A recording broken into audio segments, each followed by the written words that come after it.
با نام یاد خدا. امروز بحثمون در مورد بحث طراحی لی‌آوت، طراحی چیدمان هست که مسئله خیلی کلیه و به شکل‌های مختلف شاید در موارد مختلف طرح بشه، یا به صورت مجزا، یا در ترکیب با مسئله مثل QAP، یا مثلا در ترکیب با مسئله مثل Cellular Manufacturing System، بحث سیستم تولید سلولی. به هر حال قابل طرح هست این مسئله و خیلی کاربردهای زیادی میتونه داشته باشه، چه در حوزه مهندسی صنایع، چه در حوزه مدیریت شهری و همینطور در بحث طراحی مدارات الکترونیکی.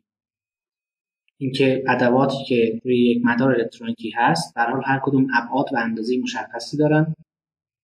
با توجه به میزان ارتباطی که بین این ادوات هست، اینها رو کجای این فیبر در واقع مدار چاپی بذاریم که در واقع کمترین فاصله رو داشته باشه، ما کمترین نیاز سیم بندی رو داشته باشیم. در نهایت هم حجم و اندازه این فیبر مدار چاپی ما کمینه بشه. اگر بریم سراغ یک سیستم کارگاهی، ماشینالاتی که ما معمولا داریم اینها اندازه‌شون مشخصه. میدونیم که برای هر کدوم چه مقدار در واقع فضایی نیاز هست، فضای فیزیکی برای اینکه کار کنه. اگه از بالا به این شاپ فلورمون نگاه بکنیم، میدونیم که به هر حال هر کدوم از این ماشینالات یا ساختمان‌ها یا بخش‌های این خط تولید ما به چه میزان فضا احتیاج دارن. حالا می‌خوایم این فضا رو به اینها اختصاص بدیم به نحوی که به هر حال خط تولید ما خط تولید بهتری باشه از نظر میزان زمان، از نظر هزینه‌ای که صرف میشه برای حمل و نقل و سایر مسائل. خیلی وقتا بحث نیروی انسانی هم هست. مثلا شاید به عنوان یه سری ناظر شما میخواید یه سری افرادی رو مأمور رسیدگی به کار هر کدوم از این دستگاه‌ها یا کارگرانی که با این دستگاه‌ها کار میکنن بکنید. در این حالت باید یه جوری باشه که این افراد بتونن تسلط بیشتری بر محیط کار داشته باشن، که حالا لی‌آوت‌های مختلف برای این وجود داره. لی‌آوت خطی داریم، رینگ داریم، نیم دایره داریم، حالت‌های خیلی مختلفی داریم که در واقع لی‌آوت دو خطی داریم که دو تا خط موازی داریم، بینابینشون افراد کار میکنن و از این مسائل. به هر حال یک اندیشه‌ای پشت این کار هست برای طراحی که بهتره که ما قبل از اینکه یک چیدمانی رو نهایی کنیم یک جا، بتونیم به صورت یک مسئله بهینه‌سازی این رو بیان بکنیم و در واقع اون فکرمون، اون اندیشمون، اون معیارمون رو به صورت یک مسئله بهینه‌سازی بیان کنیم، بعد حلش کنیم. چیدمانی که به دست میاریم چیدمانی هست که تناسب بیشتری با اون چیزی داره که ما به عنوان لی‌آوت انتظار داریم نهایتاً به دست بیاریم. خب ما عرض کردم در حالت کلی اینجا هدفمون پیدا کردن جا برای یک سری ادوات یا ماشین ها هست که برای هر کدوم یک ناحیه مستطیلی رو در نظر میگیریم. حالا میشه خب شکل‌های دیگه‌ای هم در نظر گرفت، ولی خب چیزی که مرسوم و معمول هست این شکل. نهایتاً میخوایم چه اتفاقی بیفته؟ حالا شاید شکل‌های دیگه‌ای هم بشه برای اینها در نظر گرفت. میخوایم به عنوان مثال این ماشین A و ماشین B بخش‌هایی که به صورت مربع نشون داده میشه، اینها درگاه خروج هستن. بخش‌هایی که به صورت در واقع دایره نشون داده میشه، اینا درگاه قبول یا در واقع ورود سفارشات هستن. اینجا میاد پروسس میشه. حالا این الزاما یک ماشین نیست، شاید یک ساختمونه، شاید این مجموعه هست خودش. بعد این که نتیجه رو در واقع داد، شاید از اینجا خارج میشه، میره سراغ یک ماشین دیگه‌ای مثلا. خب این چیزی که اینجا سپری میشه، این فاصله ضرب در تعداد دفعاتی که ماشین B با A در واقع چی داره؟ تبادل داره، تواتر در واقع این مسیر میتونه تبدیل بشه یک فاکتوری از هزینه یا زمان، که معمولا این رو با یک وزن نشون میدن. شما در مسئله QAP اگر تو ذهنتون باشه، اون فسیلیتی هایی که ما داریم با یک وزنی به هم دیگه مربوطن. این وزنه هر چقدر بیشتر باشه، در نتیجه نهایی QAP اون دو تا فسیلیتی بیشتر به هم نزدیک خواهند شد. حتی اگر وزنی رو منفی بذارید، QAP نتیجه‌ای که به ما میده باعث میشه که این دو تا فسیلیتی کاملا دور از هم باشن. چرا که اینها اثر منفی، اثر در واقع عملکرد ناصحیح بر روی هم دیگه دارن. مثلا شما فرض کنید یکی از این فسیلیتی ها مؤسسه تحقیقاتیه که کارش فقط با میکروسکوپ الکترونیه، که خیلی خیلی در حد ریزی داره اندازه‌گیری ها رو انجام میده. یکی دیگه از این فسیلیتی ها کارخونه، مثلا به عنوان مثال کارخونه‌ای هست که خیلی سر و صدا ایجاد میکنه، لرزش ایجاد میکنه، مثلا کارخونه سیمان. خب و میخواید محل اینها رو دور یک شهر تخصیص بدید. نمیشه که اینها رو کنار هم بذارید. برای چی؟ برای اینکه اون میکروسکوپ های الکترونیک به قدری حساسن که مثلا توی همچین ساختمونی استفاده کنید یکی یه مقدار با سرعت بیشتری، با قدرت بیشتری راه بره، از ارتعاشات ناشی از این راه رفتن که به سقف اعمال میشه، اصلا عملکرد این میکروسکوپ الکترونیک دچار خدشه میشه. یه ماشین سنگینی از کنار این ساختمون رد بشه اون دچار مشکل میشه. به خاطر این یه سری تجهیزاتی هم هست که اینا رو میاد استیبل میکنه. خب اینا رو نباید کنار هم بذارید دیگه. وزن همچین چیزایی معمولا نسبت به هم دیگه منفی است. اینجا هم همین شکله. شاید شما توی یک کارخونه‌ای به عنوان مثال یه جایی دارید که خیلی نیاز به تمرکز هست. خب نمیان یک دستگاهی که فوق‌العاده سر و صدا ایجاد میکنه، لرزش ایجاد میکنه و کارهای دیگه انجام میده اینا رو کنار این بذارن. خب یه وزن منفی براش در نظر میگیره. حالا این تواتر یه جورایی میتونه اون وزن ارتباطی و اهمیت در کنار هم بودن یا مجاورت اینها رو هم بیاد چکار کنه، نشون بده. یه مواقعی هست که اینا incompatible هستن، یک فاکتوری از compatibility یا سازگاری رو داریم. بعضی incompatible هستن میان چکار میکنن، یک وزن منفی به اینها میدن که اینا کنار هم نباشن، که اینا رو ما در مسئله در نظر خواهیم گرفت. ما میدونیم که این فاصله DAB هست. چیزی که وزن ارتباطی بین اینها هست WAB. WAB در DAB میشه تواتر این مسیر یا وزن این مسیر ضرب در طول مسیر، میشه یه فاکتوری از هزینه. برای A و C هم میشه همین کار رو انجام داد. WAC ضرب در BAC. خب این رو هم میتونیم در نظر بگیریم. حالا هزینه کلی که توی این چیدمان داریم اینه، با توجه به اینکه میدونیم که مثلا قطعه A محل در واقع ورود کالاها، ورود سفارش ها اینجاست، محل خروجش اینجاست. برای B هم مثل همین. میتونیم هر کدوم رو به شکل مجزا نشون بدیم. بعد با استفاده از یک سیتی نورم بلاک، این چیزی که اینجا داریم سیتی نورم بلاکه. برای چی؟ این من مفهومش رو اشاره بکنم براتون. مثلا فرض کنید که اینجا به عنوان مثال حالا مثلا میدان انقلاب هست، اینجا میدان ولیعصر. خب شما اگر بخواید فاصله مؤثر بین اینجا و اینجا رو بسنجید، نمیاد این خط مستقیم رو در نظر بگیرید. در شهر معمولا چیزی که در نظر گرفته میشه اینه، شما مجبورید که خیابان انقلاب رو تا تقاطع ولیعصر برید و بعد خیابان ولیعصر رو برید بالا. یعنی طول واقعی که شما طی می‌کنید برابر این دو تا ضلع هست. اصطلاحاً به این نرم اقلیدوسی میگن یا فاصله اقلیدوسی. به این چیزی که اینجا با رنگ آبی نشون دادیم فاصله چیه؟ شهری میگن بهش، یا سیتی بلاک دیستنس، که اینا به صورت ریاضی حالا تعاریفی دارن که میتونیم در ادامه به تعریف اونها بپردازیم. این اوکلیدیان نرم دیگه، نرم اقلیدوسی یا نرم مرتبه. توی این مسئله هم میخوایم از همین نرم ها در واقع استفاده کنیم. حتی خب اشکالی هم نداره، میتونیم نرم مستقیم هم در نظر بگیریم چون یه تناسبی بین اینها وجود داره، ولی خب عملی‌تر و واقعی‌تر اینه که این رو ما در نظر بگیریم. اما این وسط یه سری قیدایی هم داریم. مثلا یه ماشین دی بیاد اینطوری قرار بگیره، مورد قبول ما هست؟ نه. هیچ گونه اوورلپینگ یا همپوشانی نباید وجود داشته باشه. یه سری قیدای دیگه‌ای هم داریم.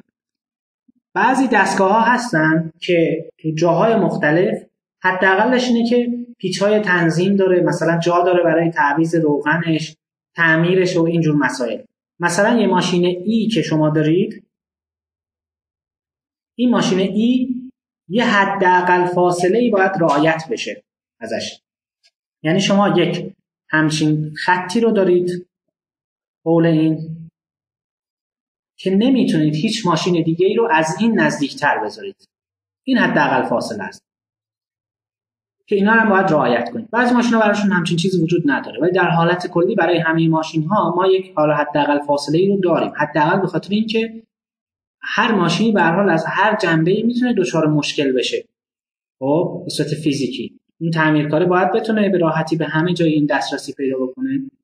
نمیشه اگه اینا رو به هم دیگه بچسبونیم، این قدرت تعمیر از بین برده میشه. بعد یه چیز دیگه هم هست، اگه مثلا فرض کنید این دستگاه خراب بشه، به عنوان مثال بیایم یکی رو بچسبونیم اینجا، این دستگاه خراب بشه و خرابی رو تشخیص بدیم توی این جمع هست، باید ماشین A رو هم جابجا کنیم و هزینه جابجایی یا ریلوکیشن اینها معمولا هزینه‌ای هست که نمیشه ازش به راحتی اجتناب کرد. حداقلش اینه که این کار ماشین A باید متوقف بشه، باعث میشه که ما خط تولیدمون بخوابه. حالا بعضی مواقع صرفا یک حالت استاتیک داریم، یعنی میگیم که خب یه همچین شاپ فلوری هست در این فضا، میخوایم همه اینها رو بچینیم و این مسئله رو حل کنیم. یه جور مسئله QAP تعمیم یافته هست این چیزی که میخوایم حل کنیم. منتها خب فواصل و اینها تعریفشون فرق میکنه. مثلا اوورلپینگ اینجا داریم، تو مسئله QAP اینطوری نیست، محلها از قبل مشخصه. مثلا QAP اینجا نه، محلها رو خودمون مشخص میکنیم. این حالت استاتیکه. منتها فرض بفرمایید که یک کارخونه‌ای داریم که 2 نوع محصول تولید میکنه یا چند نوع محصول. در 6 ماهه اول سال تقاضا برای محصول اول بیشتره، یعنی یک گروه اولی از محصولات. در 6 ماهه دوم برای گروه دوم محصولات تقاضا بیشتره. خب یا باید جای خیلی بزرگی رو در نظر بگیریم، دستگاه‌های مختلف رو خریداری کنیم که هر دو کار رو با هم بتونن انجام بدن. و خب توی 6 ماهه اول یه سری از دستگاه‌ها غیر فعال بمونن، توی 6 ماه دوم باز یه سری دیگه از دست. البته خب یه بخش مشترکی هم هست. مثلا فرض کنید یه کارخونه‌ای هستن بخاری گازی داره تولید می‌کنه، از یه طرف داره کولر هم تولید می‌کنه به عنوان مثال. میشه دیگه. خب می‌خوایم در واقع توی دوره‌های مختلف دیمندهای مختلف رو هم تاثیر بدیم توی. مطمئناً لیاتی که برای تولید یک کولر گازی لازم هست در 6 ماهه اول سال بیشتر از، در واقع متفاوت از اون لیاتی هست که برای تولید بخاری لازمه. خب به خاطر این لیات یک لیات استاتیک نیست دیگه، لیات داینامیک. میان چیکار میکنن؟ 2 تا دوره، 3 تا دوره، هر چند تا دوره رو در نظر میگیرن که غالبا این بیشتر از 4 تا نیست. تو مسائل شما اگه برید نهایتش اینه که 4 تاست دیگه، چون فصلیه. نهایتش اینه که 4 تا ما فصل داریم، 4 تا 3 ماه، آخرش 4 تاست. بیشتر از این مثلا دوره رو خیلی لازم نمیشه، همون 2 تاش هم معمولا کافیه. یه هزینه ریلوکیشن بین دوره ها هم وجود داره. یه ماشینی تو یه دوره یه جا هست، به عنوان مثال بذارید یک شکل دیگه رو من ترسیم کنم. فرض بفرمایید این شاپ فلور ما هست. در 6 ماهه اول سال ماشین A فرض کنید که اینجا بوده.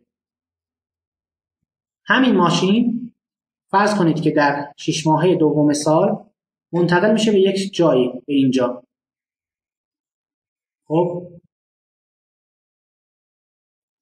خب این مقدار تفاوتی که ایجاد شده، این فاصله‌ای که وجود داره، مقدار در واقع ریلوکیشن بین دوره اول تا دوره دوم، این خودش مستلزم پرداخت هزینه است. خیلی وقتا یه هزینه ثابتی حتما هست، یعنی این هزینه یک هزینه ثابتیه که ریلوکیشن کاست برای ماشین A، منتها حالتی که اصلا شاید شما از همونجا اون رو بردارید دوباره بذارید همونجا، این هزینه رو باید پرداخت کنید. به اضافه یک ریلوکیشن کاست 1 ضرب در همین مقدار تفاضلی که اینجا وجود داره، این میزان در واقع جابجایی میشه مثلا این شکلی بیان کرد. برای مسائل داینامیک هم همچین ترم‌هایی میشه به این اضافه کرد. من اینها رو میگم که اگر یه موقع خواستید به این سمت حرکت کنید بدونید چه سناریوهایی برای این وجود داره. مسئله طراحی سلولی هم میتونه همین رو داشته باشه. شما فرض کنید که اینها هم یک سلول هستن به جای یک ماشین، میخواید محل این سلول ها رو مشخص کنید. داخل هر کدوم از این سلول ها محل ماشین ها رو میتونید مشخص کنید به طور ضمنی. ضمناً بگید که توی هر سلول چه ماشینی چند تا از چه نوعی باشه. خب اینا هم مسئله‌ای که توی CMS ما بحث می‌کنیم. یعنی 2 تا مسئله‌ای که به این اصطلاح Integrated Layout Design گفته میشه. طراحی چیدمان اینتگریتد که حالا مجتمع شده. به شکلی که به هر حال همه مفروضات رو یک جا داره. یک بخش از هزینه‌ها مربوط به هزینه‌های بچینگ و اینها هست که معمولاً در بحث CMS وجود داره که فرض میکنن که هر ماشینی بالاخره به صورت بچ یه سری محصولات رو میفرسته به جای دیگه و این تواتر بین این ماشین‌ها یا سلول‌ها رو میان در نظر میگیرن. یک ترم‌های درون سلولی داریم که داخل یک سلول یه سری ماشین‌ها هستن که اینها با هم دیگه رد و بدل میکنن در واقع کارها رو، یه هزینه‌های برای اینها در نظر گرفته میشه. اینترا سل در واقع اینتراسل کاست یکم بین سلول‌ها هست که اینا اینترسل کاست هست. این دو تا ترم میشه در نظر گرفت. و بعد در مرحله بعد هزینه‌هایی که مربوط به طراحی همین چیدمانی هست که اینجا در واقع می‌بینید، یعنی تواتر بین اینها رو نسبت به لوکیشن هاشون بیاد در نظر بگیریم. این مسئله‌ای که توامان هر دو تا مسئله رو در واقع پوشش میده. خب ما در واقع الان مفروضاتی که داریم در مورد این مسئله اینه. فعلا یک مسئله ساده رو بیایم و بیان بکنیم. مفروضات این مسئله یک این هست که تمام ماشین‌آلات دارای یک محدوده مستطیل شکل هستند که مشخصه دیگه که ابعادش چیه. دو، محل کارگاه یا همون فضای حالا شاپ فلور یا فضای قابل تخصیص نیز به صورت یک مستطیل توصیف شده است. یعنی این هم طول و عرض داره. بعد سه، محل ورود و خروج برای هر کدام از ماشین ها به صورت مجزا تعیین شده است. یعنی این محل ها رو کامل مشخص کرد.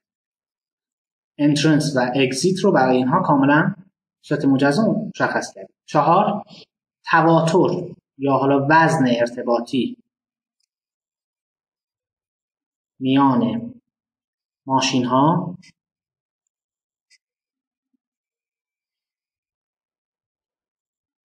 ها به طور دقیق مشخص شده است.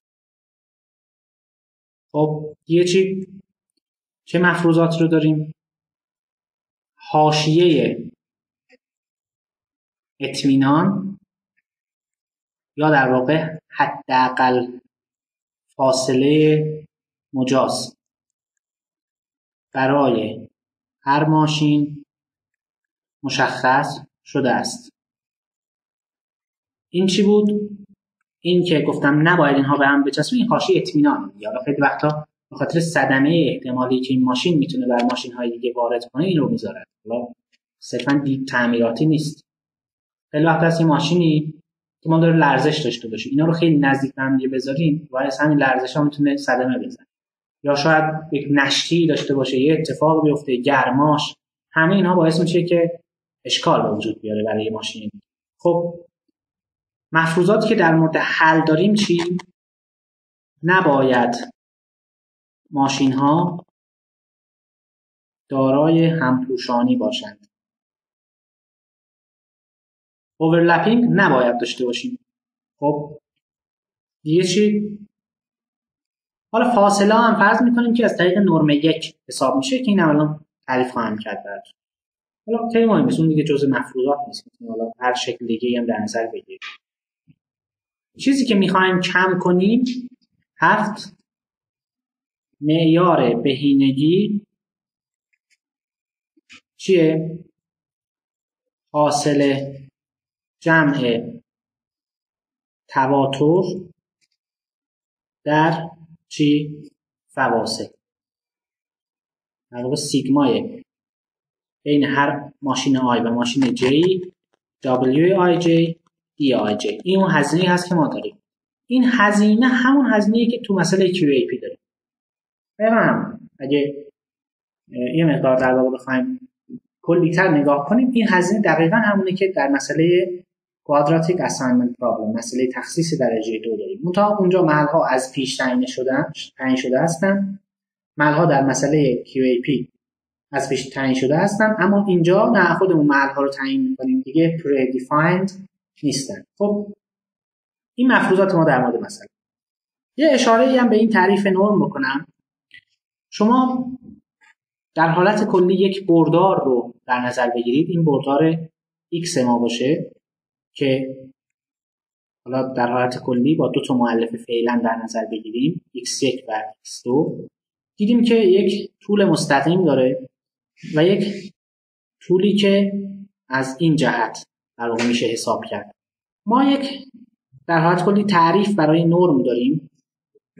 نرم پیوم بردار x در حالت کلی برابر هست با جذر پیوم مجموع i از 1 تا m x i به توان p، البته قدر مطلق x i به توان p. خب حالا اگر p برابر 1 باشه، برای این بردار اگر نرم 1 رو بیایم حساب بکنیم میشه چی؟ میشه قدر مطلق x1 به اضافه قدر مطلق x2، یعنی این به اضافه این، که این چیزی بود که ما به اسم سیتی بلاک دیستنس ازش اسم بردیم. نرم 1.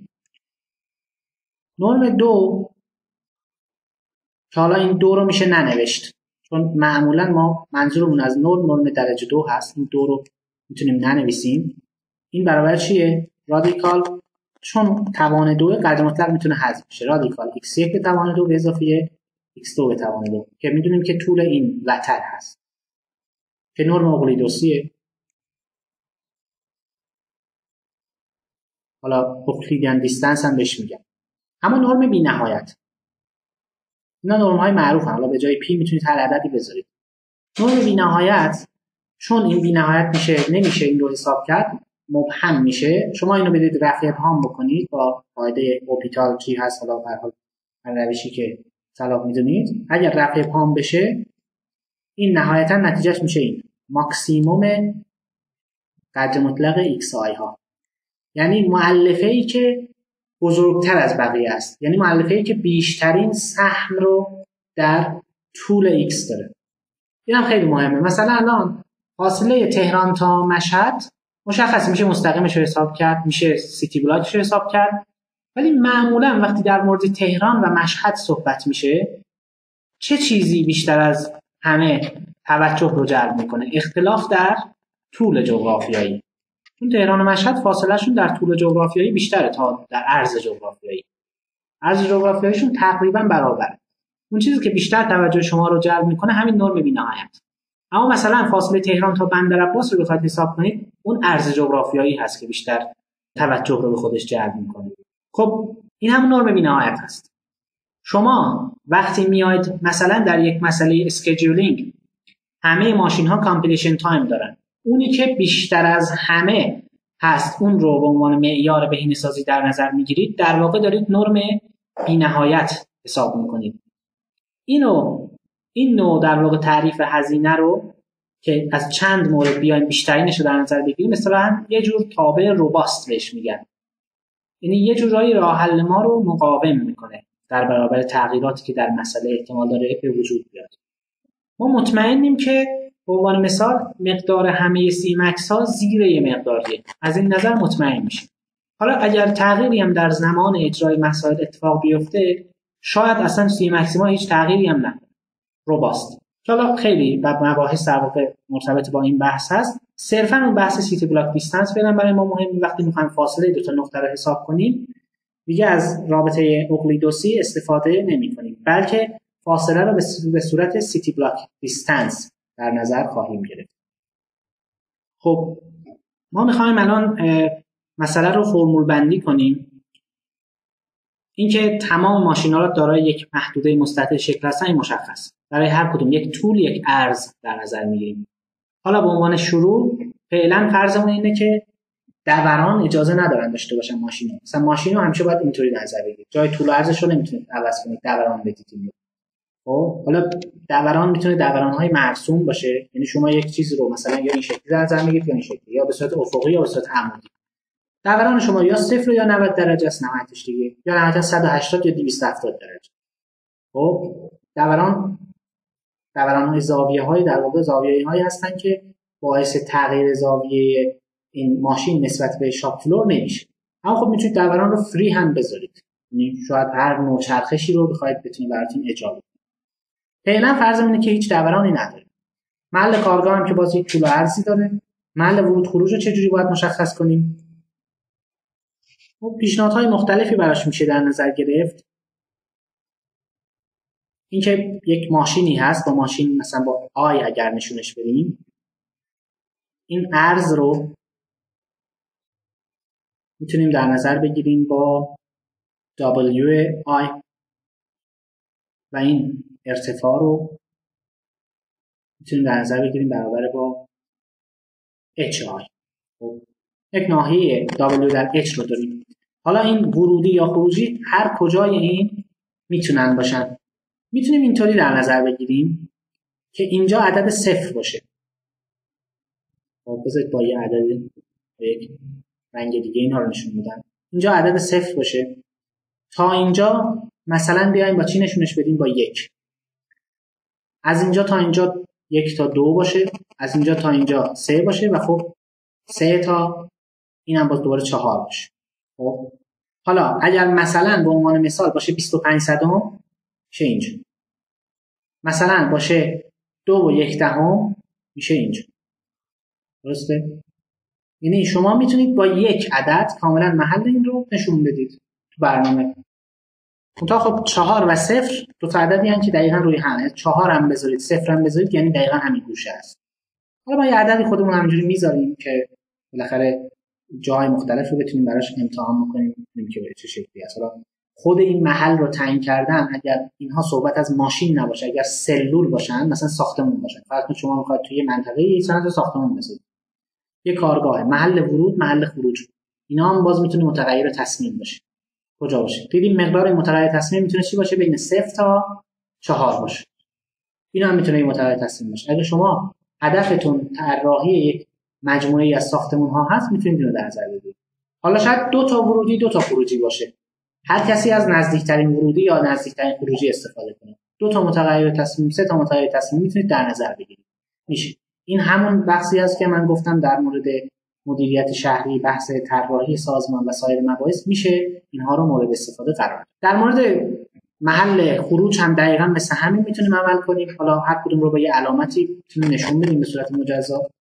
در مورد محل خروج هم میشه به هر حال این موارد رو هم در واقع در نظر گرفت. مثلا میتونیم از همین الان محل ورود رو با یک همچین علامتی نشون بدیم در کلی. بعد محل‌های خروج رو هم می‌خواید با علامت دایره نشون که در واقع بر اساس نیازمون اینها رو روی این شکل بذاریم. مثلا این شاید محل ورود باشه، این محل چی باشه؟ خروج باشه. برای اینکه روی شکل نشون بدیم اینها رو می‌ذاریم. خب با این اوصاف اگر فرض کنید که این مستطیلی که شما اینجا داشتید این رو یک خط از وسط طول وسط عرضش بکشیم، این رو در نظر بگیریم. این به عنوان مختصات 0 و 0 در نظر گرفته بشه. مختصات این قسمت و این قسمت اینا همه مشخص. مثلا این گوشه میشه چی؟ برای ماشین آیون داریم صحبت میکنیم. میشه WI دوم و HI دوم. خب به اندازه نصف عرض رفته جلو و به اندازه نصف ارتفاع هم در واقع رفته جلو یا طولش. خب این از این گوشه میشه منفی WI دوم و منفی HI دوم. اینجا مثل همون. حالا اگر اینجا رو گفتیم که از نظر اون محل ورود خروج اینجا 0، اینجا 1، 2 و 3. اگر این ناحیه هم که جمعیتش در واقع چیزش رو در نظر بگیریم منفی به اضافه WI دوم و منفی HI دوم هست. میخوایم بگیم که از منفی WI دوم از اینجا تا اینجا با یه عدد بین 0 و 1 مشخص میشه. 0 باشه دقیقاً اینه، اگر 1 باشه اینه. خب میشه به این شکل نظر گرفت. اگر این عددی رو که اینجا داریم مثلا R بین 0 و 1 باشه، به چه شکلی میتونیم متناسب با این R این نقطه رو مشخص کنیم؟ مثلا 25 صدم یا هر چیه. میدونیم که اگر مختصات این رو مثلا با x و y اگر نشون بدیم برای این R، yش که همیشه ثابته چون همیشه روی این خط، پس y مساوی منفی HI دوم. اما xش چیه؟ میشه منفی WI دوم به اضافه R در WI. خب اگه برید یه خطی رو در نظر بگیرید که حالا یه پارامتری رو در نظر بگیرید که بر حسب R هست. R اگر صفره این میشه منفی WI دوم، R اگر یک میشه WI دوم. میشه یه خطی رو ترسیم کرد این محور R باشه و عرضم به خدمتتون که اینم محور X باشه. از منفی WI دوم شروع میشه به ازای R صفر تا مثبت WI دوم، یعنی از اینجا داریم اینم R برابر یکه تا اینجا. این خط رو اگر معادلش رو برید حساب کنید میشه این منفی WI دوم به اضافه R WI. R رو صفر بذارید میشه منفی WI دوم، این نقطه میشه. R رو نیم بذارید باید دقیقا اینجا باشه، میشه منفی WI دوم به اضافه WI دوم، میشه صفر. صفر دیگه رو خط صفر. اگر یک بذارید میشه WI منهای WI دوم، میشه چی؟ همون WI دوم. وایش هم که همیشه ثابته. خب برای این قسمت فرض بفرمایید که هدف ما یه اون حالت قبلی نیست. برای این قسمت اگر برید حساب بکنید، بذارید این شکل رو بکنم. اینجا R بین 1 تا 2 هست. در این حالت اگر مثلا یک X و Y اینجا باشه، بین اینها باشه، Xش که همیشه ثابته، هست چی؟ هست WI دوم. اما Yش چی؟ Yش هست منفی HI دوم به اضافه HI در R منهای 1. اینو چطوری حساب کردیم؟ دقیقا میتونیم یک رابطه خطی در نظر بگیریم. به ازای R مساوی 1 Y رو برابر منفی HI دوم بذاریم، به جای R مساوی 2 اینو مساوی HI دوم بذاریم. اگه این خط رو حساب کنیم میشه معادلش این میشه منفی HI دوم به اضافه HI در R منهای 1. حالا R اگر 1 باشه این کلا صفر میشه منفی HI دوم. R اگر 1.5 باشه 1.5 منهای 1 میشه نیم، میشه HI دوم منهای HI دوم میشه صفر. خب صفر میشه دیگه. اگر R برابر 2 باشه میشه 2 منهای 1 میشه 1، HI منهای HI دوم میشه HI دوم میشه اینجا. این داره به درستی کار میکنه. بعد رابطه دیگه ای که میتونیم بنویسیم برای بخش بالا هست. میگه فکر کنم براتون کامل مشخص شد که چه جوری عمل میکنیم. برای این ناحیه که در واقع R بین 2 و 3 هست، در این حالت چیکار میکنیم؟ Y که برابر HI دوم همیشه، Xش هست WI دوم منهای WI در R منهای 2. حالا R اگر 2 باشه میشه کلا 3 میشه WI دوم. R اگر 3 باشه میشه 3 منهای 2 میشه 1. منفی WI به اضافه WI دوم میشه منهای WI دوم. یعنی همه نقاط با اعداد بین 2 تا 3 پوشش داده میشه. و خب یه حالت دیگه ای رو هم که نهایی هست این رو هم بحث کنیم. R بین چند و چند 3 و 4 اگر باشه، یعنی در واقع به جای این که اینجا باشیم اینجا داشته باشیم این خروجی رو، در این حالت X که ثابته منفی WI دوم، Y چیه؟ هست WI دوم بخش HI دوم منهای چه چیزی؟ HI در R منهای 3. 4 تا حالت داریم، یکی اینه، یکی این فرموله، یکی این فرمول، یکی همین فرمول. حالا بر اساس اینکه این کجا باشه میتونیم دقیقاً محل خروجی رو محاسبه کنیم. حالا اینو برای چی بهش پرداختیم؟ اگه مثلا می‌خوایم اینم متغیر تصمیم باشه خود محل ورود و خروج، میشه در واقع به این شکل عمل کرد. خب یکی دیگه از محفوظاتی که ما داریم محل ورود خروج مشخصه. تواتر یا وزن ارتباطی هم که مشخصه، یا عدد مثبت منفی یا هر چیزی میتونیم تعریف کنیم. بحث حاشیه اطمینان اینم مشخصه. برای هر ماشینی یه عدد مثبتی رو میتونیم در نظر بگیریم. حالا از هر نظر اگه بخوایم در نظر بگیریم میشه این شکلی. و بحث دیگه، ماشین ها دارای همپوشانی نباشند. چه وقت دوتا ماشین دارای همپوشانی هستند؟ فرض بفرمایید یه همچین مستطیلی داریم، چه زمانی این مستطیل مثلا با همچین مستطیلی همپوشانی داره؟ چه زمانی؟ اینو اگر به عنوان مثال در نظر بگیریم و جابجاش بکنیم، اینجا الان همپوشانی داره. درسته؟ به نظر شما چجوری میتونیم اینو چک کنیم؟ الان در نظر بگیریم از دوتا مربع از هم کم کنیم. خب میشه اینطوری بحث کرد. آره میخوایم یه اختلاف و تفاضل رو حساب کنیم. میشه اینطوری بحث کرد. الان خط قرمز هایی که این داره اینا هستن. یکی اینه، یه خط قرمز دیگه همون اینه، یکی دیگه اینه و یکی دیگه چی؟ اینه. خب حالا هر کدوم از وجوه این، درسته؟ هر کدوم از این نقاط دوره این کافیه اینجوری باشه دیگه. الان مثلا این همپوشانی داره، فقط این نقطه گوشه وارد این خطوط قرمز شده، درسته؟ منتها باید الان اینجا هم وارد خطوط قرمز شده، اما یه خط قرمز افقی رو باید لغو بکنه همزمان و یه خط قرمز عمودی رو. اینطوری میشه برخورد کرد با قضیه. یعنی شما همزمان مثلا باید هم خط قرمز افقی هم خط قرمز عمودی، یکی از اینها رو در واقع هر دوی اینها رو باید چیکار کنید؟ لغو بکنید. فقط کافیه یه گوشه این اتفاق براش بیفته. حالا میتونیم مقایسه کنیم ببینیم که آیا این داخل این ناحیه هست یا نه.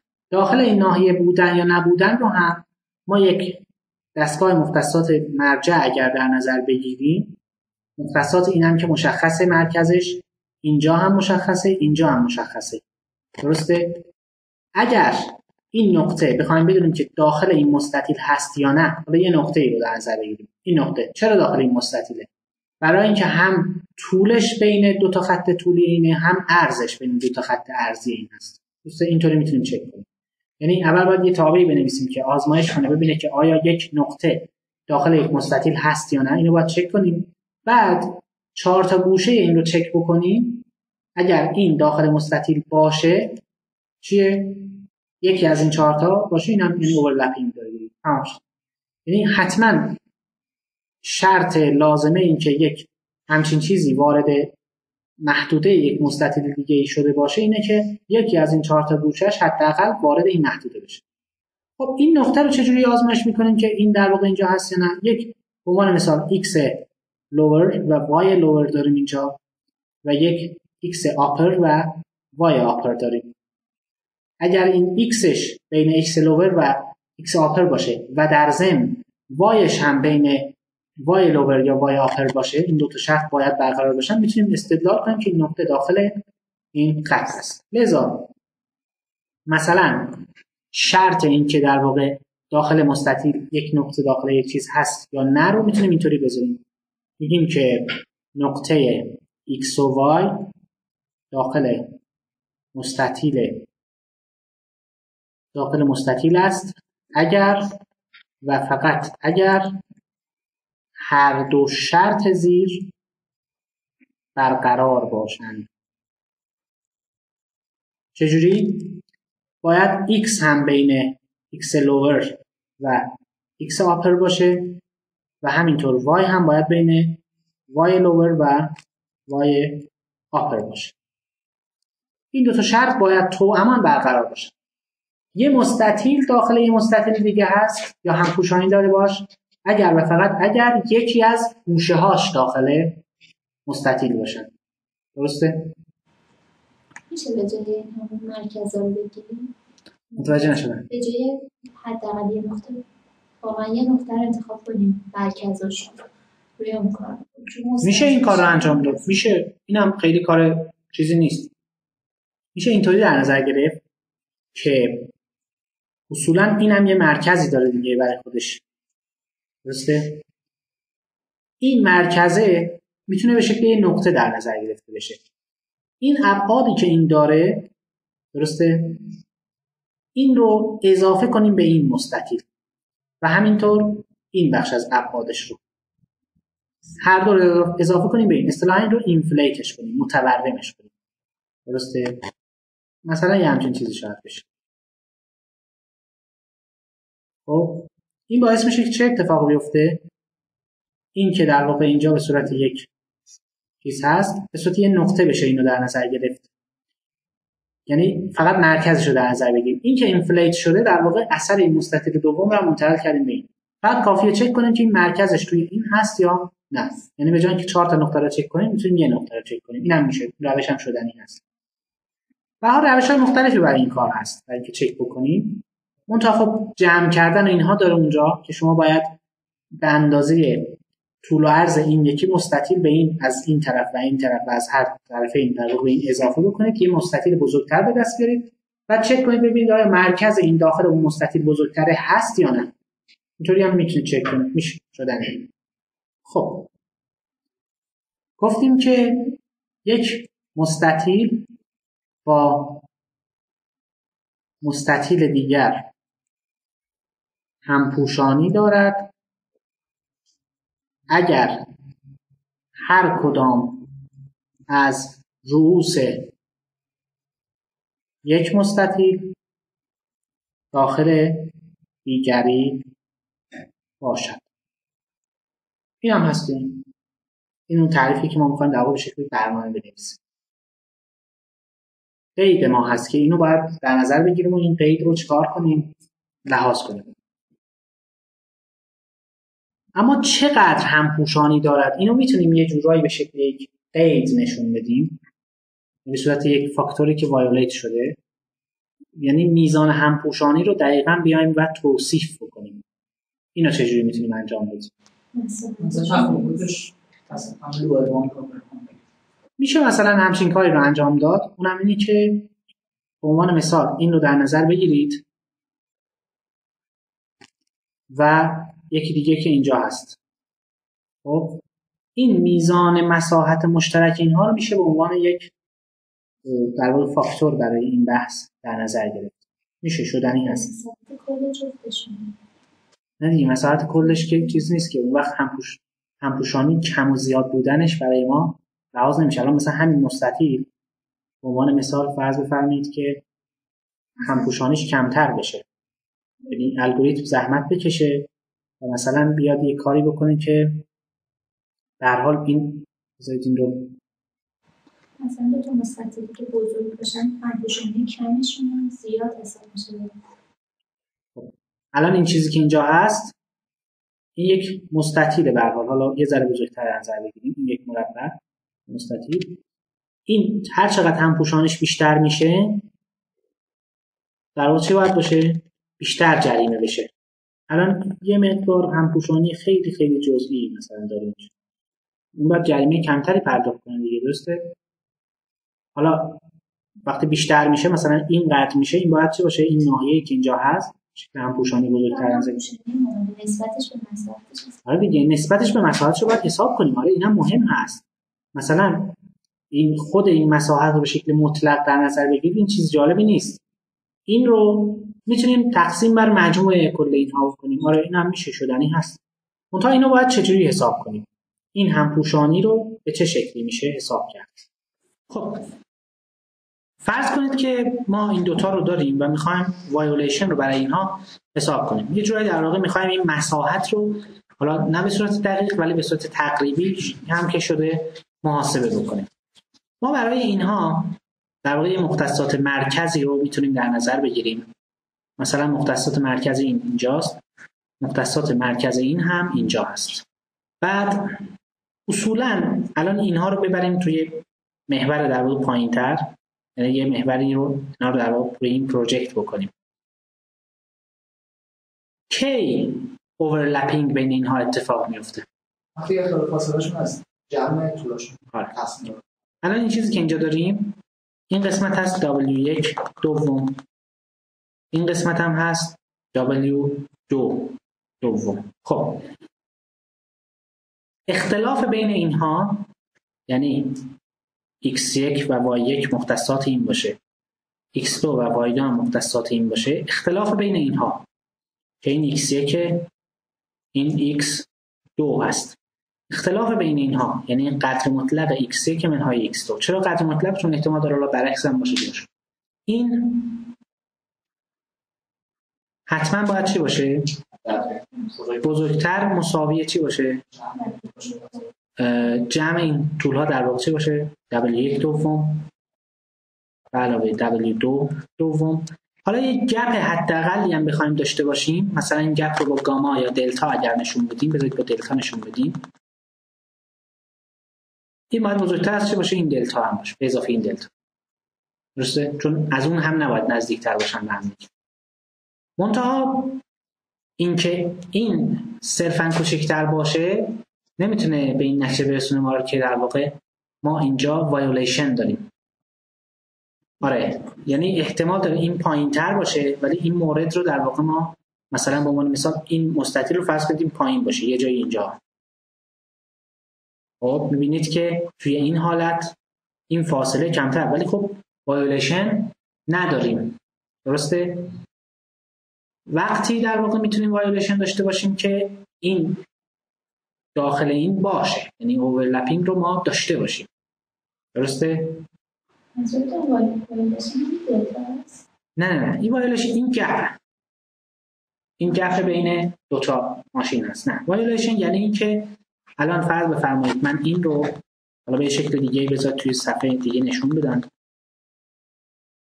این فرض کنید یه مستطیل باشه، این هم یک مستطیل دیگه، این مرکز اینم مرکز این.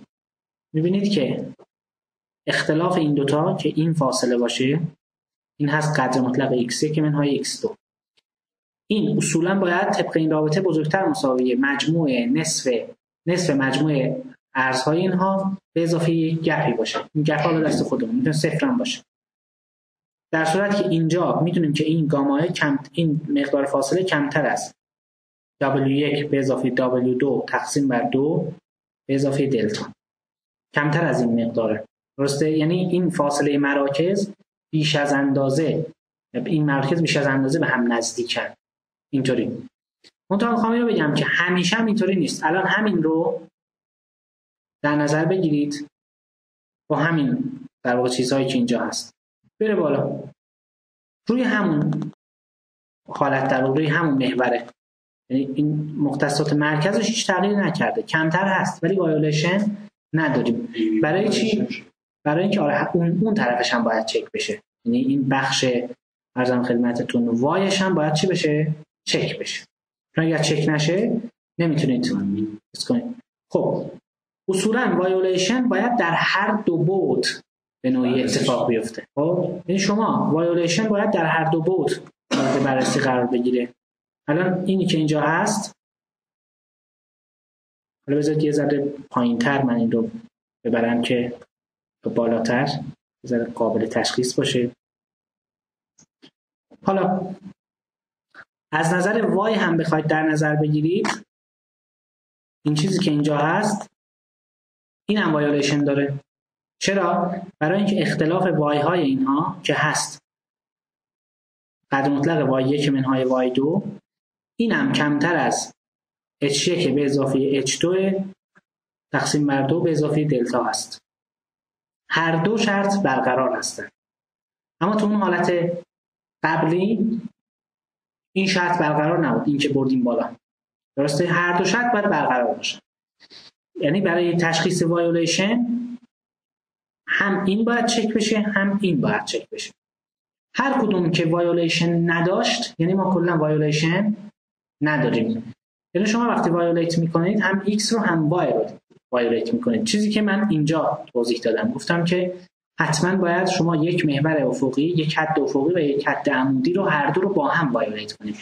با وایولیت کردن یکی از اینها نمیشه این رو در واقع برآورده کرد.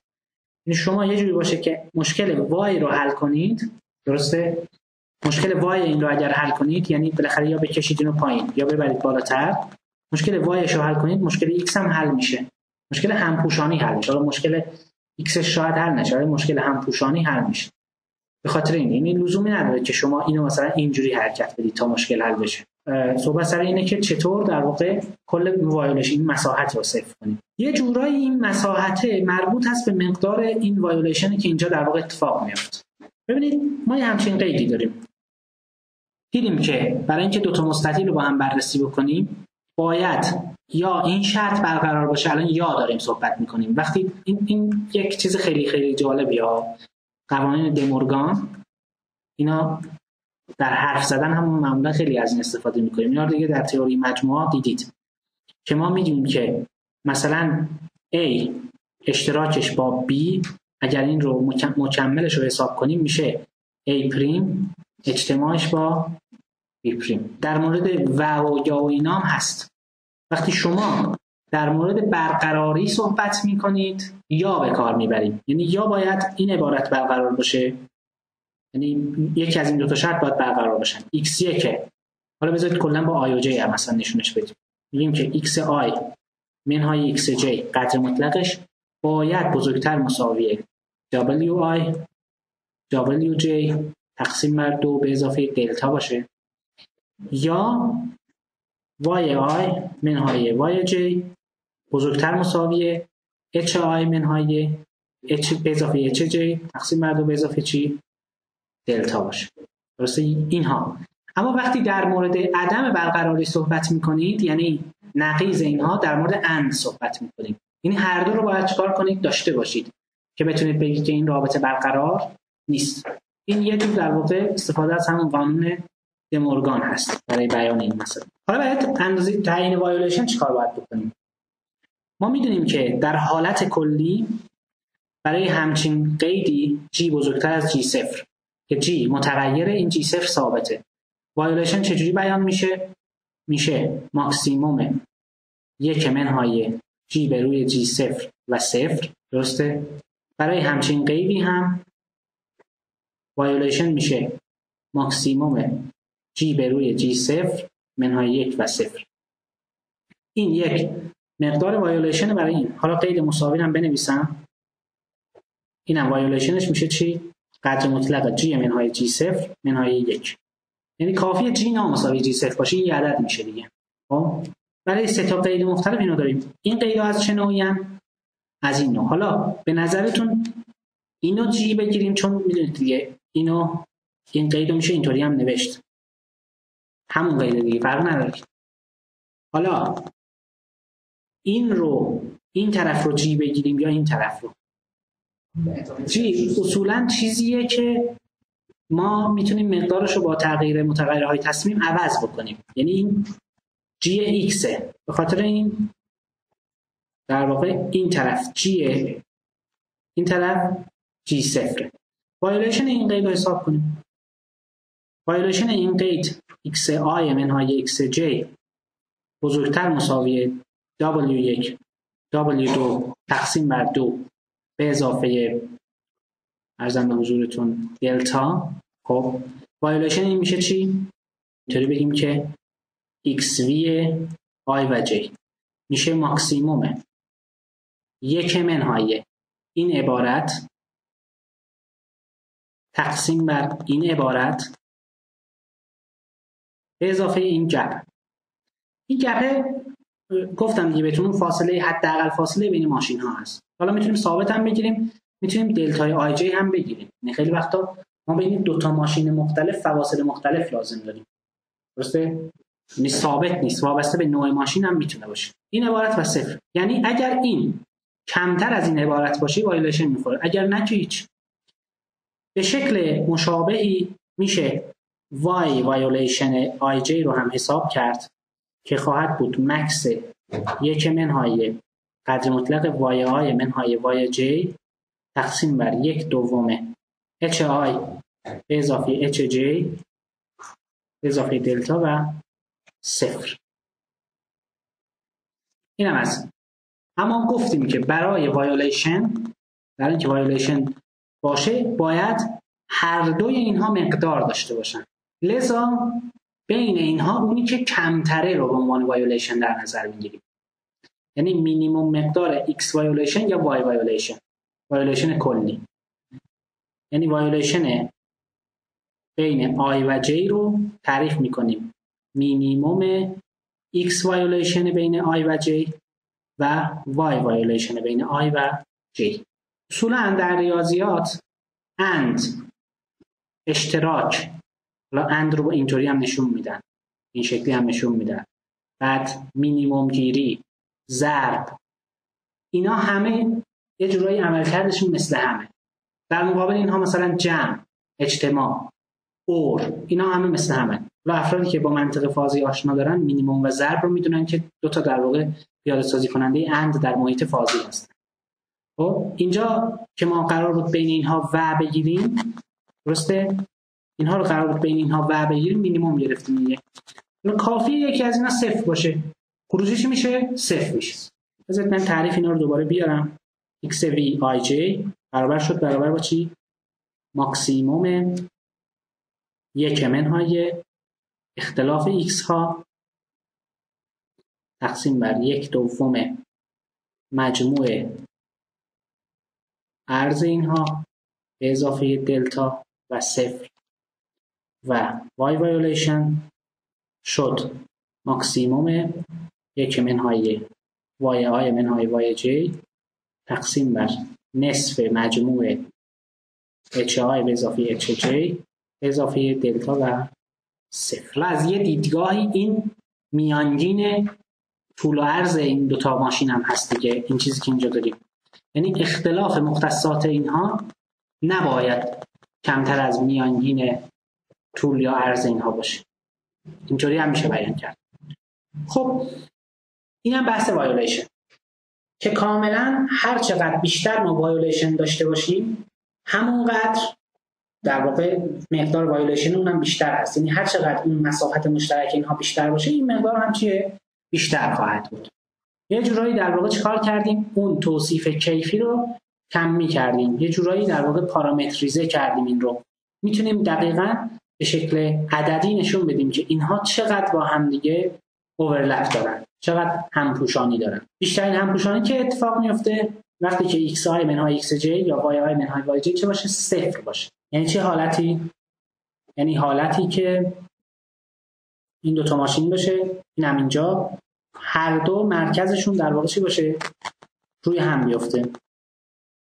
حتی این حالت درسته مساحت مشترکشون برابره تو این حالت هم، چون بالاخره مساحت مشترکشون به اندازه مستطیل کوچیک است، درسته؟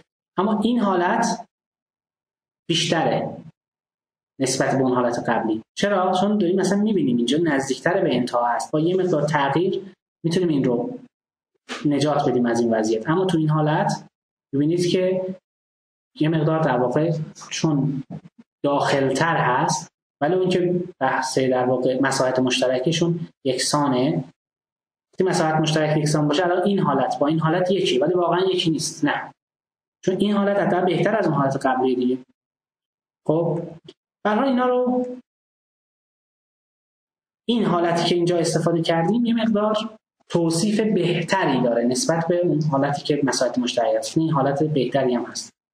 برای مساحت مشترک هم حالا روشایی هست که یه روشش استفاده از همون تئوری مجموعه ها و اینها هست که حالا خارج از بحث ما هست، ولی میشه اون رو مورد محاسبه قرار داد. خب تنها قیدی که ما اینجا داشتیم بحث قید عدم همپوشانی، هم این در واقع حاشیه اطمینان بود، هم عدم همپوشانی. ما این دوتا رو یک جا در نظر گرفتیم.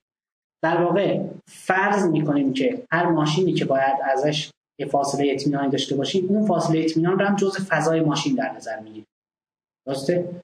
بعد این فضای اضافه شده رو فرض میکنیم که حالا میتونه مماس بشه. یعنی شما به جای اینکه حاشیه اطمینان رو مجزا بیایید باش برخورد بکنید، اینجا حالا هست، به جای اینکه بیاید یه همچین چیزی دارید اینجا، بیاد خود این رو بگید که هیچ کسی نباید از این فاصله نزدیکتر بشه. حالا چه کاریه که خود این رو بیاید در نظر بگیرید، اون فاصله رو چک کنید از این مسائل. بهترین راه چیه؟ بهترین راه اینه که شما این رو، این مستطیل فرضی رو به عنوان مستطیل این در نظر بگیرید. درسته؟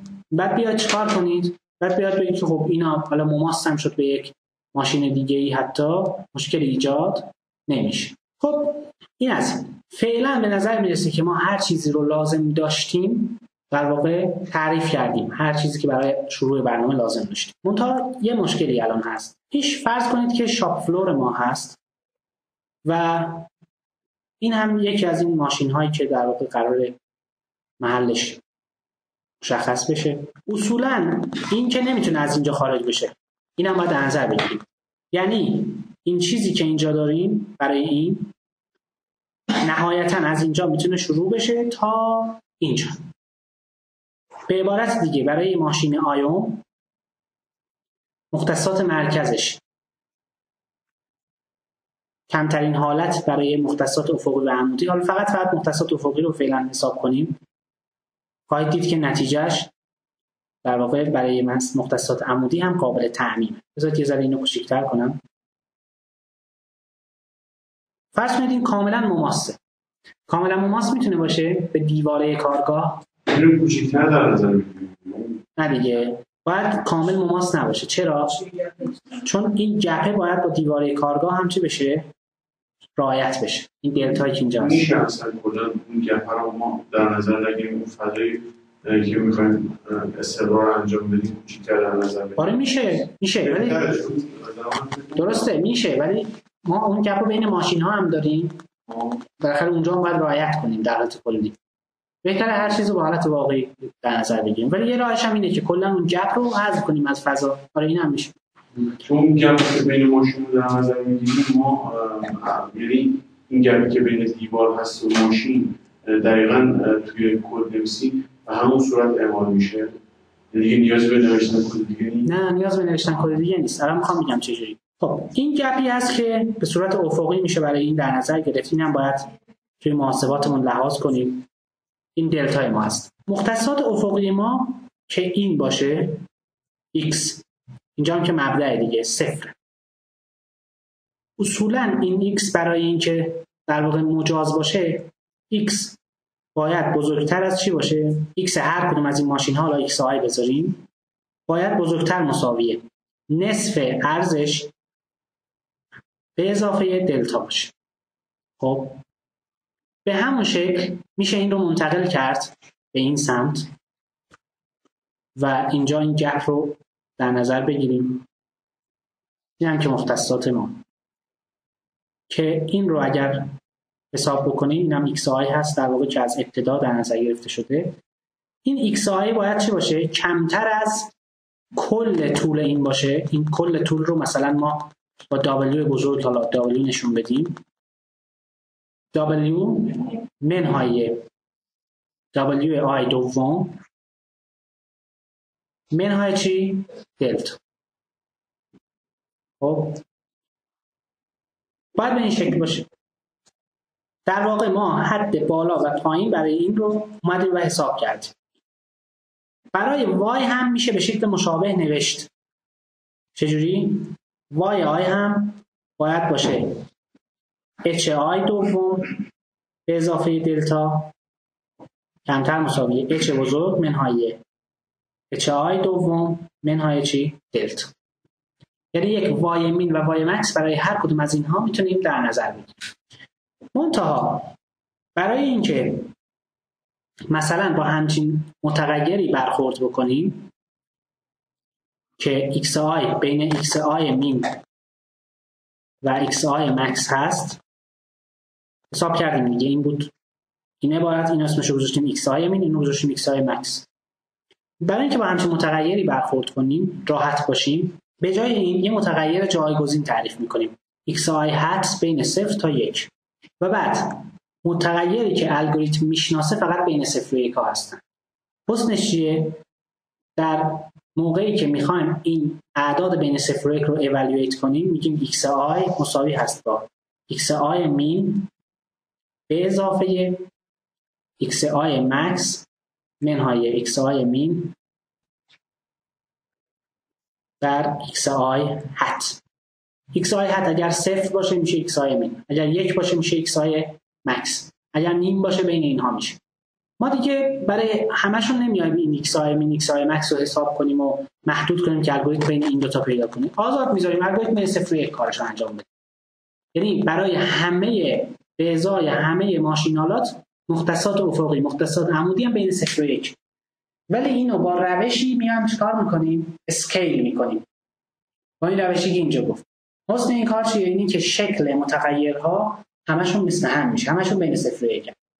ولی موقعی که میخوایم ایوالوییت کنیم، وارد مسئله بکنیم، اینا رو تبدیل میکنیم به متغیرهای واقعی.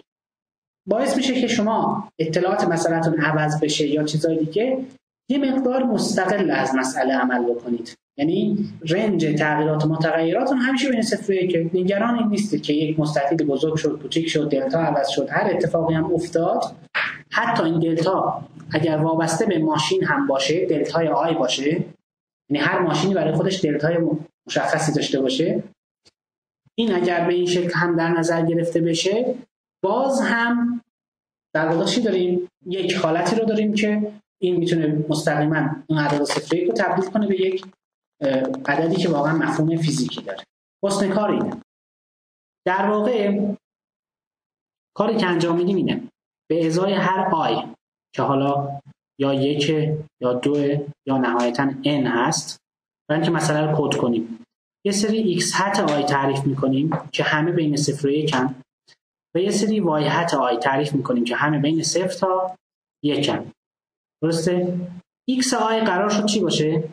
x آی مین یعنی چی؟ این عبارت، یعنی w آی دوم به اضافه دلتا به اضافه اختلاف x آی مین و x آی مکس که میشه این عبارت منهای این عبارت، که اگر این رو حساب کنید میشه w بزرگ منهای w آی منهای 2 دلتا در x آی hat.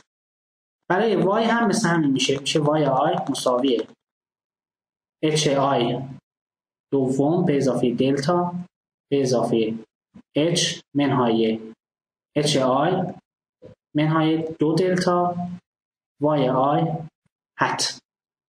حالا شما x آی و x آی hat و y آی hatتون کافیه باید بین صفر و یک باشه. مختصاتی که آخر کار به دست میارید مختصات ولید و درستیه. تمام شد. مستقل از اینا این محاسبات باید انجام بشن دیگه. وقتی که میخواید اصطلاحاً پارس سولوشن انجام بدید، متغیرهای خام رو تبدیل کنید به متغیرهای واقعی. ما همین رو می‌خواستیم. x آی و y آی هم که میان بیرون توسط این قاعده وایولیشن حساب میشه. اول وایولیشن ها رو اینا رو حساب میکنیم، بعد چی حساب میکنیم؟ هزینه رو میتونیم حساب کنیم. هزینه رو به چه شکل میخوایم حساب کنیم؟ الان میگم. فرض کنید بین یک ماشین آی و جی یک بالاخره داد و ستدی هست. حالا این ارتباط چون یک طرفه هست میتونه اون ماتریس ارتباط بین اینها یک طرفه باقی بمونه، یعنی متقارن نباشه. این از اینجا خارج میشه، مثلا وارد این ناحیه میشه. درسته؟ این اون فاصله هست که در واقع ما طی میکنیم که میتونیم حساب کنیم که فاصله بین این نقطه و این نقطه چیه؟ چی هست؟ فرض کنید حساب کردیم شد دی آی به جی، دی جی به آی. حالا بذارید این دوتا رو جاشون رو عوض کنم، این آی باشه این جی باشه. دی آی به جی، حالا الزاماً دی جی به آی با این برابر نیست دیگه. چرا؟ چون احتمال داره که این جی خروجی هایی که به سمت آی میفرسته از این ناحیه باشه. این همیشه دی جی به آی. در حالت کلی دی آی جی نامساوی دی جی آی هست. هزینه‌ای که برای این قسمت پرداخت میشه چیه؟ برابر هست با حالا مثلا A آی جی. حالا وزن با A چون W رو استفاده کردیم چند جا با A نشون بدیم. یا C آی جی. این هم هست A جی آی. در حالت کلی تابع هزینه کلی که داریم اینه. هزینه کلی اینه. سیگما به ازای همه آی ها، سیگما به ازای همه جی ها که البته نامساوی آی باید باشن چون هیچ کسی با خودش تبادل نداره. میگیم که A آی جی B آی جی. سامیشن اینها میشه چی؟ هزینه کل. حالا هزینه رو داریم، یه تعداد وایولیشن هم احتمالاً داریم.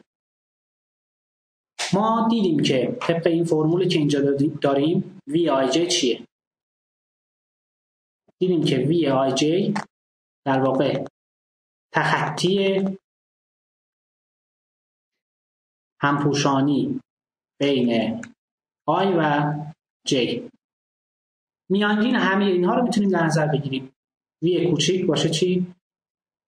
1 به روی M2 سیگمای روی I سیگمای روی J وی آی جی. حالا یه جور میانگین دیگه میشه همون میانگین وی آی جی ها. میانگین وی آی جی ها به این شکل حالا نشون میدم. این میشه تخطی کل. هزینه نهایی میشه این زی پریم مساویه یا زی، هزینه‌ای که میخوایم مقدارش رو بهینه کنیم، این برابر هست با اون هزینه‌ای که اینجا داشتیم، مثلا این عبارت سیگمای آی سیگمای روی جی ای آی جی دی آی جی، که حالا این باید حساب بشه. دی آی جی خودش وابسته به محل ورودی خروجی ها هست. دیگه چی رو داریم؟ بذارید اینو دی آی جی شو در نظر بگیریم. چی رو داریم دیگه؟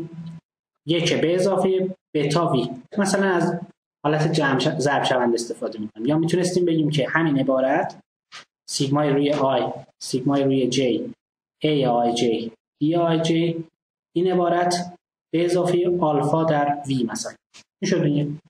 حالت ضرب شوند، حالت جمع شوند. اگر این رو بیایم بهینه بکنیم، نهایتاً به یک راه حلی خواهیم رسید که فیزیبله، یعنی هیچ همپوشانی وجود نداره، کمترین تواتر رو هم داره. فقط یک نکته موند، اونم این که اگر یادتون باشه ما بحث‌های مربوط به اینها رو انجام دادیم. گفتیم که اگه بین 0 و 1 باشه، 1 تا 2 باشه، اینو باید اول کار مشخص کنیم، چون حالا فرضمون اینه که محل اینها عوض نمیشه. حالا بعدها اگر شد این رو میتونیم به عنوان متغیر تصمیم برای هر کدوم از اینها در نظر بگیریم. یه متغیر تصمیم برای محل خروج کالا در نظر بگیریم، یه متغیر تصمیم برای محل ورود کالا در نظر بگیریم. خب که هم بین 0 تا 4 هستن. حالا میتونه بین 0 تا 1 هم باشه، هیچ اشکالی نداره. مثلا شما بگیرید بین 0 تا 25 صدم، این 25 صدمه، اشکال نداره. یه کسی بگه 25 صدم، اینجا رو بذاره نیم، اینجا رو بذاره چی؟ 75 صدم، اشکال نداره. این شدنی. ولی تو فرمولاتون همه جا به جای R 4R میذارید. هر جا R دارید 4R میذارید، هیچ فرق نمیکنه اگه به این اسکیل در نظر بگیرید. برای چی گفتیم بین 0 تا 1 در نظر بگیرید؟ برای اینکه با اون متغیرهای دیگه هم که اونها بین 0 تا 1 با اونها هم یکسان بشه. این کلا ما در همه کارهامون سعی می‌کنیم متغیرها رو یه جورایی تصویر کنیم به اون بازی 0 و 1. اینجوری باعث میشه که ما با یک بازی استاندارد کار کنیم. بعد برنامه‌های مختلفی هم که می‌نویسیم همه با بازی 0 و 1 نوشته میشن و با هم سازگار هستن. ما مسئله سپلای چین رو حل کردیم، اونم به 0 و 1. درسته؟ به عنوان مثال مسئله فکر می‌کنم VRP بود، چی بود؟ مسئله جایگشتی بود، با یه الگوریتم پیوسته حلش کردیم یا حل نکردیم، حالا میشه حلش کرد. اونجا هم سعی می‌کنیم عدد بین 0 و 1 باشه. به هر حال این استاندارد سازی متغیرها هم یه حسنی داره که میشه برنامه‌ها رو ریوزبل کرد، چندین بار میشه ازشون استفاده کرد. خب اما مختصات اینجا رو ما به دست میاریم. این مختصات نسبت به اینجاست، نسبت به این دستگاه مختصاته. این چیزیه که اینجا داریم. اگه بخوایم مختصات واقعی این نسبت به اون دستگاه مختصات مرجع رو حساب کنیم، دستگاه مختصات مرجع ما اون شاپ فلورمونه، باید مختصات مرکز این ماشین رو اضافه کنیم به اینها. خب یعنی به اضافه مختصات مرکز این باشه. درست شد؟ اینا باعث میشه که این بره تو دستگاه مختصات مرجع. این محاسبات به هر حال محاسباتی که لازمن توی کار لحاظ بشن. خب به نظر میرسه که کار مربوط به بخش تئوری این تمام هست. باید بریم سراغ بحث پیاده سازی. میخوایم بپردازیم به بحث حل مسئله لی‌آوت دیزاین در محیط مطلب و یه پوشه برای این ایجاد میکنیم و خب یک فایل جدید هم شروع میکنیم که توی این قرار اطلاعات مربوط به مسئله نوشته بشه. فرض بفرمایید که مثلا 8 تا ماشین داریم، 8 تا ماشین داریم، هر کدوم ابعاد مختلف برای خودشون دارن، هر کدوم گپ های مختلف دارن. اینا رو باید تعریف کنیم دیگه، اطلاعات این مسئله رو. خب یک فانکشن تعریف میکنیم که خروجی این یک مدله که حاوی همه اطلاعات این مسئله ما هست، مثل سایر روش‌هایی که برها تا حالا انجام دادیم. create model اسم این تابع ما هست، هیچ ورودی هم نمیگیره. خب ویژگی های 8 تا ماشین چیا بودن؟ یک طول، عرض، خودمون شاپ فلور هم باید مشخص کنیم. بعد حاشیه رو حالا برای همین ماشینا میتونیم یکسان در نظر بگیریم، مثلا یک واحده چیز در نظر بگیریم. اینا هم بر اساس حالا متر باشن یا بر اساس سانتی متر باشن رو مهم نیست. میخوایم اینها رو به شکل رندوم فعلا ایجاد بکنیم. فرض بفرمایید که یک سری W داریم. W کوچیک رو برای ماشین ها در نظر میگیریم، W بزرگ رو برای شاپ فلور. W کوچیک ها باشن رند I، یه سری عدد رندوم صحیح بین 10 تا 25. خب و چند تا عدد میخوایم؟ 8. و H ها رو هم مثل همین میتونیم بنویسیم که map to str W میشه W ما.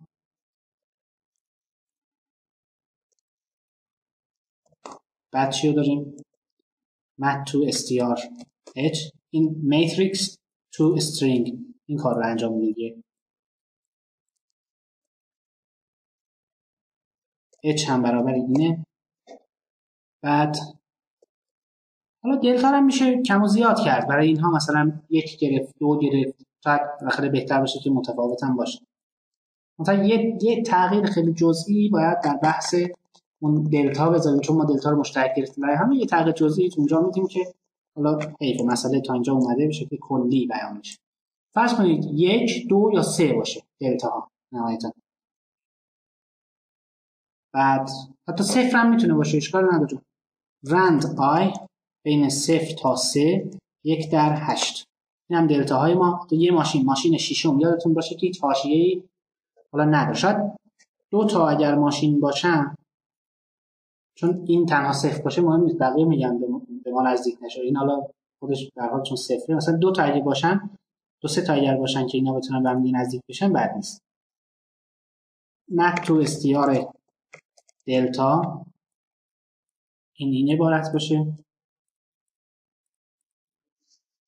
بعد اونطور به صورت دستی اول ذخیره‌اش می‌کنیم، بعد به صورت دستی حالا اینو 0 بذاریم، اینم اجازه بدید 0 بشه و همینطور اینم 0 بشه.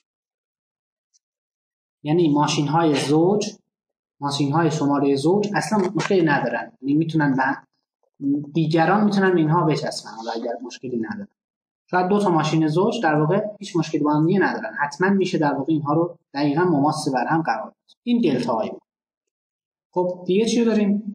جز اون مفروضاتی که در مسئله ما بود،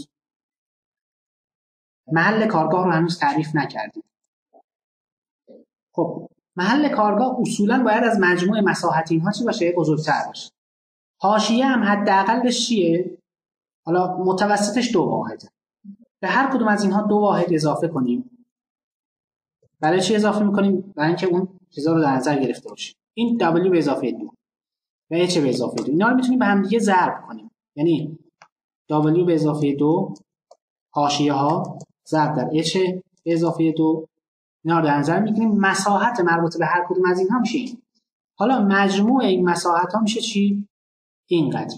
اون شاپ فلور ما حداقل باید اینقدر مساحت رو داشته باشه. حالا ما بیشتر بگیریم، 5000 بگیریم مثلا. خب 5000 رو بخوایم تقسیم بکنیم به نظر میرسه که مثلا 5000 تقسیم بر 1 رو 400 بگیریم. حالا خیلی زیاد، من فکر می‌کنم 300 هم زیاده. مثلا 125 بگیریم در 40. بازم فکر می‌کنم باید بیشتر بشه. 80 در 70 بگیریم مثلا. چه نداره. بالاخره بیشتر از اون باشه. W مساوی 80 و H مساوی 70. این باید مجموع مساحت ماشین ها بیشتر باشه. این مسئله فیزیبل بتونه باشه. خب دیگه چی رو داریم؟ محل ورود و خروج رو برای اینها هنوز تعریف نکردیم. محل ورود و خروج یک R برای entry، یک R هم برای exit. R in، R out، R I در نظر میگیریم. rand، unif rand، unif rnd بین 0 تا 1. حالا میتونیم از رند هم پس استفاده کنیم. میتونیم بنویسیم رند که بین 0 و 1 تولید میکنه. شما میدونید دیگه unif rnd بین 0 تا 1 این همون کاری رو میکنه که رند خالی انجام میده. خب این که آر مربوط به نقاط ورود میشه چی؟ رندوم بین 1 تا رندوم دیگه، نه بین چند در چند، 1/8. این از این. و عرضم به خدمتتون که آر او ها هم مثل همین باشه. حالا مد تو استیار آر آی چه این عبارت که من ظاهرا فکر کنم که بهتره از این استفاده نکنیم، حالا همین رو داشته باشیم. این دلتا ها رو داریم، بعد آر آی رو داریم.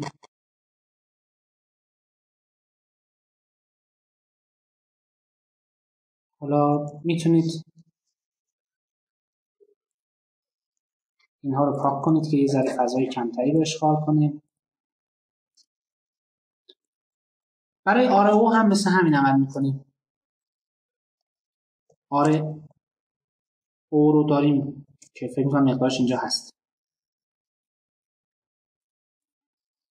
می نویسیم آر او مساوی این عبارت که اینجا 2 تا از هر کدوم از اینها اگر جمع کنیم فواصل مقدار مرتب میشه. خب میخوایم مختصات نسبی محل‌های ورود خروج نسبت به مرکز رو هم حساب کنیم. این کار رو چجوری انجام میدیم؟ x اینم x out بذاریم، این آر این و آر out بذاریم اسم اینها رو.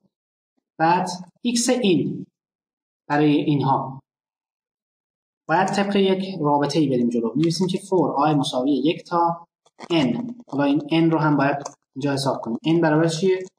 تعداد المان هایی که مثلا در w هستن. 8 تا هست دیگه.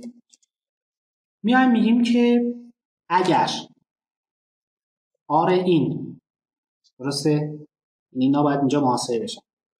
3 تا حالت اگر یادتون باشه 4 تا حالت داشتیم.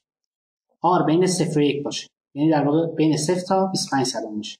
اگر r این بزرگتر مساوی 0 و همینطور این کمتر از، ننوشتیم بزرگتر مساوی 0، بزرگتر مساوی 0 باشه و کمتر مساوی چی باشه؟ 25 صدم اگر باشه، اینجا باید 0 بنویسیم. یا این اگر بزرگتر از 25 صدم باشه و کمتر از یا مساوی با نیم باشه، else if استفاده میکنیم. دوباره else if و else if 4 تا در واقع داریم دیگه. این آخری هم else دیگه لازم نیست بنویسیم چون میدونیم که واقعا یکی از این حالت‌ها اتفاق میفته. بزرگتر از نیم باشه، کمتر مساوی 75 صدم باشه، حالا یا اینکه بزرگتر از 75 صدم باشه دیگه. اگر این اتفاق بیفته گفتیم این حالته. x این میشه چی؟ منفی قرینه در واقع منفی نصف عرض به اضافه 4. اینجا 4 آر باید بذاریم دیگه. میشه چی؟ میشه x این مربوط به این i مساوی منفی w i دوم، درسته؟ به اضافه چه چیزی؟ این r رو قرار شد چی بذاریم؟ 4 در r این i ضرب در چه چیزی؟ دوباره WI. حالا دقت بکنید که از این WI هم میشه چکار کرد؟ از این WI میشه فاکتور هم گرفت به جورایی. یعنی چطوری؟ این همه اینها ضرب در WI بشن دیگه. منفی 1 دوم و میشه. درسته؟ حالا این منفی 1 دوم رو بنویسیم منفی نیم و ببریم بعد از این 4 در این آی. 4 آر منهای نیم ضرب در WI. خب آر اگر 0 باشه میشه منهای نیم آی، اگر 1 باشه میشه 4 منهای نیم، میشه چی؟ 1 دیگه. 1 آی. این فرمول یه جوریه که فاکتور گیری ازش راحت اینجا میتونن همین کارها رو انجام بدن. خب بریم جلو. در این حالت وای این آی برابر چیه؟ توی حالت اول منفی اچ آی دوم، منفی اچ آی دوم. خب تمام شد. توی این حالت ها چی رو داریم؟ حالتهای پایین اینجا x مساوی WI دومه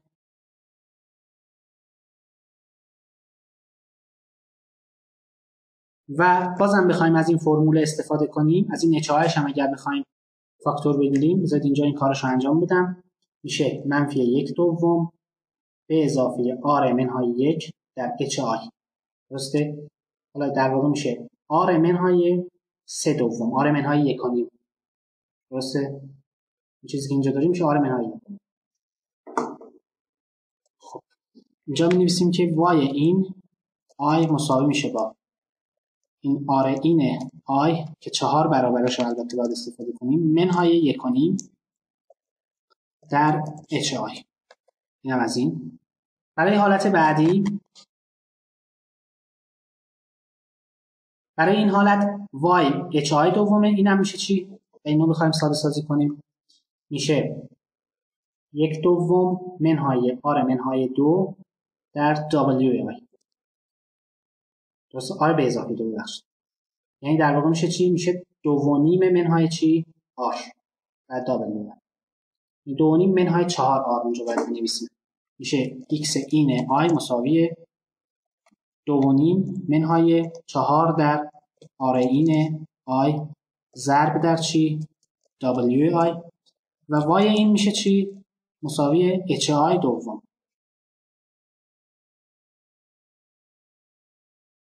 خب رابطه‌ای که اینجا داشتیم. یه حالت دیگه موند فقط، اونم این حالته که این رو هم اگر خلاصه سازی بکنیم میشه چی؟ این حالت میشه 1 دوم منهای r به اضافه 3 در HI. این حالت پایین، یا در واقع 3.5 منهای r در HI.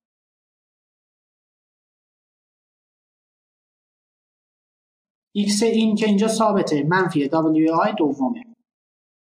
y اینم چی شد؟ شد 3.5 منهای 4 در r این i ضرب در h. تمام شد. منتها این x این و y این رو باید چکار کنیم؟ تعریف بکنیم بالا. x این مساوی 0 و 3 1 در n و y این مساوی میشه با 0 و 3 1 در n. البته این باید قبلش تعریف شده بشه. خب همینطور برای alt هم همین کار رو انجام میدیم.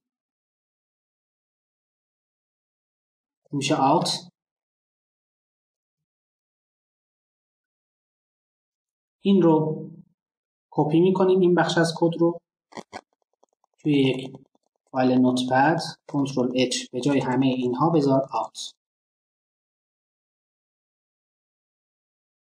تمام شد. این همون کاره، دقیقاً کار تکراری انجام میدیم. اینجا تکلیف نقاط ورود رو مشخص میکنیم، اینجا تکلیف نقاط خروج رو. و مختصات واقعیش رو بخوایم حساب کنیم باید با مختصات مرکز هر کدوم از این ماشین ها جمع کنیم تا برسیم به اون مختصات واقعیش. اینم از این. حالا مشخصاتی که ما لازم داریم فکر می‌کنم همشون تکمیل شدن. تواتر رو دقیق مشخص نکردیم، نه بهتر مشخص بکنیم. شاید بهتر باشه که این کار رو انجام بدیم. W مساوی rand I، این تواتر رو با A نشون بدیم. بله A مساوی rand I بین 0 تا 5 باشه. البته نه، بین مثلا 10 تا 50 فعلا بذاریم، بعد حالا بعضیاشو رو صفر میکنیم. شاید تواترها رو چند در چند؟ 8 در 8. یه 8 تنها هم بدید این تولید میکنه، یعنی یه ماتریس 8 در 8 تولید میکنه. تا اینطوری بنویسید. اصولا تمام مطلب اکثرشون اینجوریه که موقعی که میخواید سایز بدید یه عدد بدید، برای طول و عرض هر دوشون اون رو استفاده میکنه. مثلا تابع آی مثلا 4 میشه این، آی مثلا 4 و 2 میشه این، 4 و 4 هم باز میشه همین. ماتریس واحد تولید. و به هر حال الان A رو ما تولید کردیم شده این. خب الزامی هم نداره که متقارن باشه. میشه در واقع اینها متقارن نباشن، میشه بعضی از اینها رو در واقع منفی کرد، بعضیش رو مثبت کرد. منفی اگر بکنیم یعنی اینکه چه بشه اینها از هم دور بشن، سپریت میکنه اینها رو. مثلا فکر میکنم که A به عنوان مثال 3 و 4 رو 0 در نظر بگیریم، A 8 و 2 رو هم 0 در نظر بگیریم، A 6 و 8 رو هم 0 در نظر بگیریم. حالا البته خب میدونیم قطر اصلی هم باید اصولا 0 بشه، چون برامون مهم نیست ارتباط هر ماشین با خودش، اصلا تعریف شده هم نیست. برای این کار حالا یک تکنیکی رو الان شما یاد میدم. دایاگ A باعث میشه که قطر اینو ما به دست بیاریم. diagonal elements 40 13 26 45 اینا رو. دایاگ یه خاصیت دیگه هم که داره، مثلا بگید دایاگ 4 5 و 6 یه ماتریس به شما میده که قطرش همینه. خب حالا A اینه، بگم دایاگ A یعنی قطر A رو بگیر میشه یه بردار، بعد یه ماتریس بساز که قطرش برابر همونه میشه اینطوری، یعنی عناصر قطری اون رو با زور نگه میداره به شکل همین ماتریس. حالا اگر بگید A منهای دایاگ A میشه چی؟ اینطوری میشه، عناصر قطری صفر شده. A رو میذاریم مساوی این. خب 1 و 5 رو هم صفر بکنیم، بعد A 4 و 1 رو هم صفر بکنیم. این هم فکر میکنم صفر باشه بهتره. 3 و 7 A 3 و 7 رو صفر میکنیم و همینطور بگم دیگه کافی، بندازه کافی حالا صفر ایجاد کرد. خواهیم یه مقدار واقعی تر بشه. این رو کپی میکنیم. حالا میتونید توی نوتپد فاصله هاشو یه ذره کمتر هم بکنید، به جای این فواصل مثلا 2 تا فاصله بذاره که یه ذره کمتر بشه فاصله. خب اینجا تواتر رو هم داریم که A مساوی اون چیزی رو که کپی کردیم بین اینها پیست میکنیم.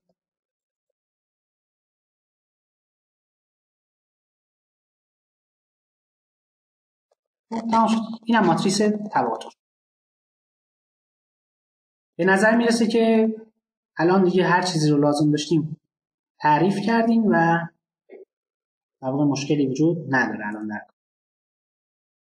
model dot چه چیزایی رو میخوایم اکسپورت کنیم. L W H دلتا R in R out model dot N model dot W H delta model dot R in model dot X in model dot Y in model dot R out model dot X out model dot Y out. دیگه چی رو داریم؟ W بزرگ H بزرگ model dot A رو داریم، بعد model dot W model dot H.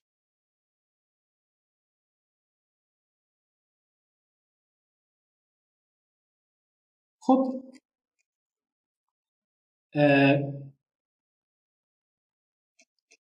تمام شد. ما این مدل رو الان میتونیم چک کنیم ببینیم که آیا به درستی کار میکنه یا نه. مدل مساوی create model، ببینید که n هشت w h دلتا r in x in y in r out همشون رو در واقع تولید کرد.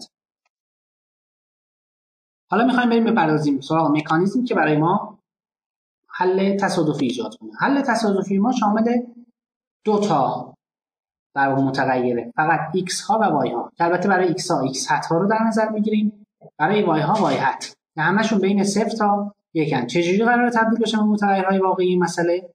با اون نگاشتی که گفته شد.